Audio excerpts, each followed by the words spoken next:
John chapter 19 verse 25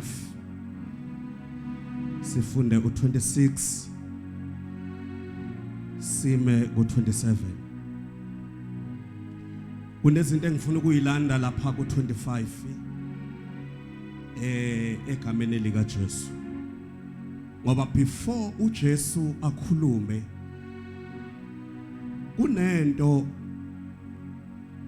laba akhuluma nabo abayenzayo akakhulumanga bengakayenzi kodwa wakhuluma ngenxa yesenzo sabo. Ngiyacela sisimalete ungibambela uverse 25 ungifundela yena. Verse 25. Yes. Kepha kwakumi ngasesiphambanweni sika Jesu unina kanye nodadewabo kanina uMaria umkaKlefasi noMaria Magdalena. Kuthe uJesu ebona unina nomfundi amthandayo bemi ngakhona wathi kunina, mame bheka indodana yakho. Wayesathi kumfundi, bheka unyoko.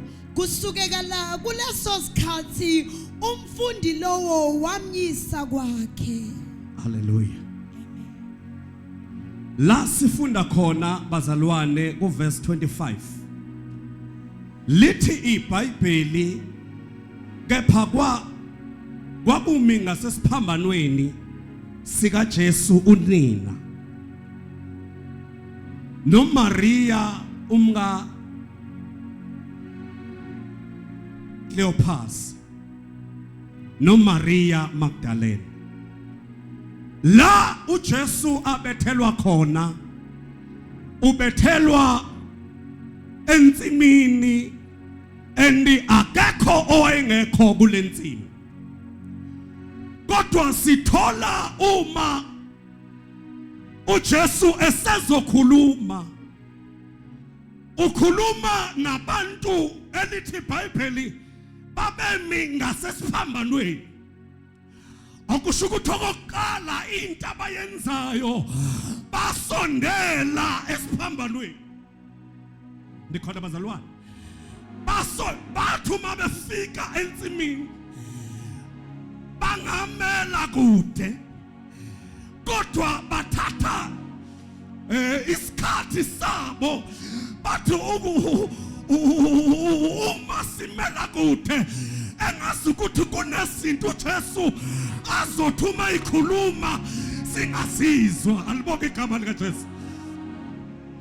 Basebesondela ngamanye amazwi bathatha isinqumo sokuthi ake sisondele esiphambanweni. Basondela uJesu ushayiwe, basondela uJesu yopha, basondela igazi lika Jesu ligcwele esiphambanweni. Kodwa bathatha isinqumo basondela esiphambanweni. Alibonke igama lika Jesu. Basondela esiphambanweni ukuze yonke into uJesu ayikhulumayo bayizwe. Hallelujah. Lithi iBhayibheli uma besondela bafike bama esiphambanweni. Angazi ukuthi abanye ababalwa kodwa sizwa kubalwa abantu abathathu. And kule ndawo abekho abantu abathathu. Kwakunokukaba uJesu olwalumshaya. Abanye babemkhifa ngamathe, abanye babemthwasa umqhele. Kodwa asizwa lubalwa ukuthi basondelile esiphambanweni. Ngoba esiphambanweni ke sondela. Ayukesondela esiphambanweni. Uma ufuna ukuzwa ukuthi ithini assignment yakho ngecebo likaNkulunkulu sisondele esiphambanweni. Alibonke igama lika Jesu. Kunezinto engakulahlekela uma ungasondelanga esiphambanweni. Alibonke igama lika Jesu. Lalela uMaria kwakunina kaJesu.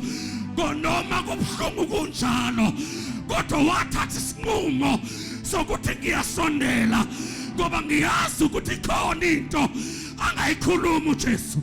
Phela uke wakhuluma nasemshadweni wasekhana. Alibonge igama likaJesu.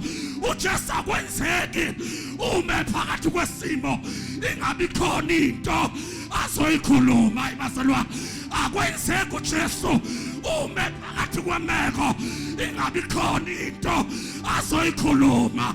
Uke wakhuluma nasemshadweni wasekhana. Alibonge igama likaJesu.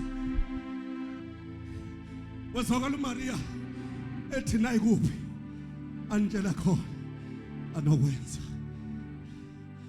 Engazi ukuthi uMaria ubamphele into yokuthi uJesu khona into azoyikhuluma. Usondela esiphambanweni ngoba uyazi ukuthi uJesu khona into azoyikhuluma. Alibonge igama likaJesu. Ngizothi namhlanje hayi bazalwa kuyasondelwa esiphambanweni. Bonke abasondela esiphambanweni izulu liyayibheka imeko yabo. Alibonge igama likaJesu. Bonke abasondelayo sisondela kuye sishayiwe. Inhliziyo zethu bazalwane silimele kodwa once sasondela esiphambanweni ikhona amazwi avela kuJesu. Zikhona izinto uJesu ayikhulumayo akwenzeki ungene esimeni uJesu angakhulumi lutho. Akwenzeki yonke imeko ongena kuyo izulu liyasukuma. Ukuthi into engakwenza ungakwazi ukuzwa ukuthi usekhulumile ukukhelelana nesiphambano.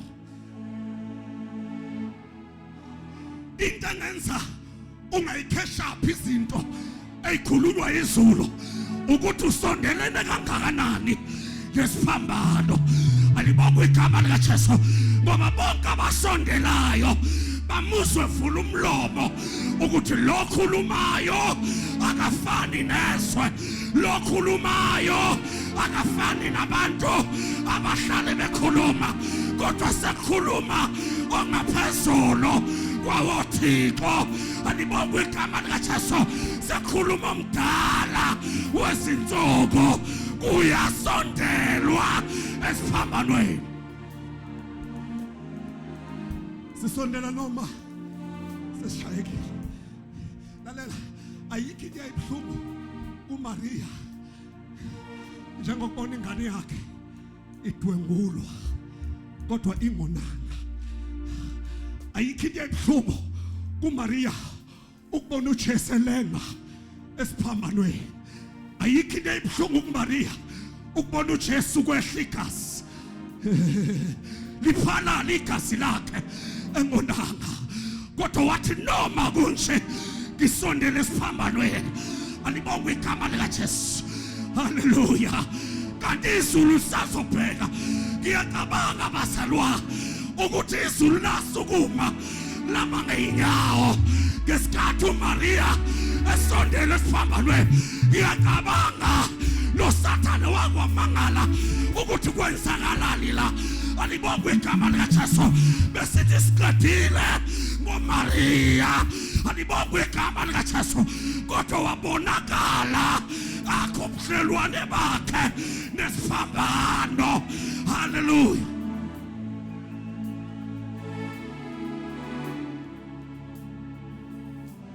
Lithi iBhayibheli uma sebeseduze kwesiphambano inkosi yamakhosi uJesu igama lakhe wayesephonza amehlo. Lithi iBhayibheli uma ebuka amehlo akhe ahlangana noMaria, ahlangana nonina. Owesibili ahlangana nomfundi amthandayo. Wezwakala uJesu ekhuluma amazwi amangalisayo esesiphambanweni. Wathi mame bheka indodana yakho. Wathi mame bheka indodana yakho. Wayisethi indodana bheka unyoko. Lithi iBhayibheli ngesikhathi eqeda ukusho njalo wabonakala umfundi amthanda egijima kumama. Wafike wabamba umama, wahamba nomama, akamsanga eBNB, akamsanga erestaurant. Alibonga igama likaJesu. Lithi iBhayibheli wambamba wayesehamba naye.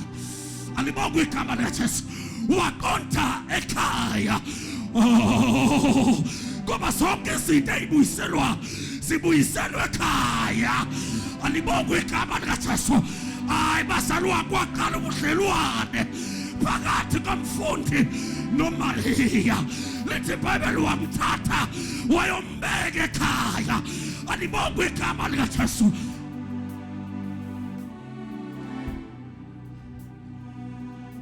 Nginentethe akuyazi into uNkulunkulu ayikhulume kuyo kusukela kuqala unyaka, kodwa uma izulu lilunguza alibona umuntu ekhaya.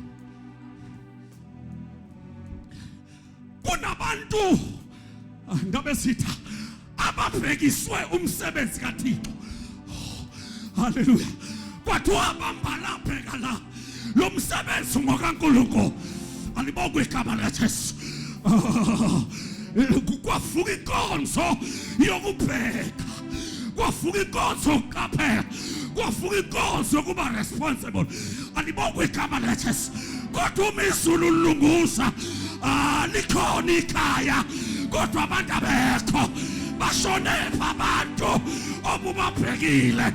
Awuziningi izinto okuthe uma seyibhekwa nguwe zalahleka. Alibonga igama likaJesu. Ngenxa ukuthi uNkulunkulu uthe uma ebheka wangababona. Dotani bekunyo ofele basongathi lento uyayikhesha apha, wenza njengoba uJesu eshilo. Wamthatha wambeka ekhaya, wayeseqala wamnakekela. Bashona apha abantu abazonakekela ikhaya noma izinto engahambi kahle. Bashona apha abantu abazokwazi ukuthi banekhaya. Alibonga igama likaJesu. Ayibasalwane asiqhubukanga entabeni njengekhowa, kodwa sonke njengoba sila siphuma ekhaya futhi nalasikhona isekhaya. Alibonga igama likaJesu. Kunezinto kufanele ngabe siyazenza kodwa sizenze. Lalela yonke into okufanele ngabe uyayenza ekhaya lakho. Uma ungayenzi uphambana nezwi uJesu alikhulumile esesiphambanweni. Mame bheka indodana, ndodana bheka unyoko. Hayi basalwane siyodla ekhaya. Alibonga igama likaJesu. Siyasupport ekhaya. Mame bheka indodana. Alibonga igama likaJesu. Umesho lamazwi baqala ubudlelwane, wanobudlelwane, wanothando. Kunabantu abangasalibeka ekhaya. Umbuzo kwaphela uthando ukuthi ngaphoxeka. Athi uma ngifika ngaphoxeka ngizothi buyele ekhaya. Alibonga igama likaJesu. Indaba yakhe iqala ekhaya.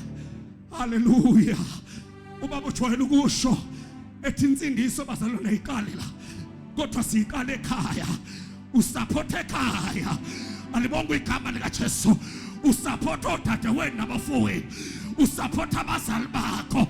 Uma ukhona uNkulunkulu wonke umuntu amvusayo umvusela icebo. Akekho umuntu owavuswa ekhaya awubasalwane wawunto zakhe ekhaya, kodwa wonke umuntu ovuswayo uvuselwa icebo. Nawe uvuselwa icebo lomndeni wakho uzophakanyiswa nguwe ngoba uNkulunkulu uthembe wena kuwona. Shalo uNkulunkulu isandla kakhulu.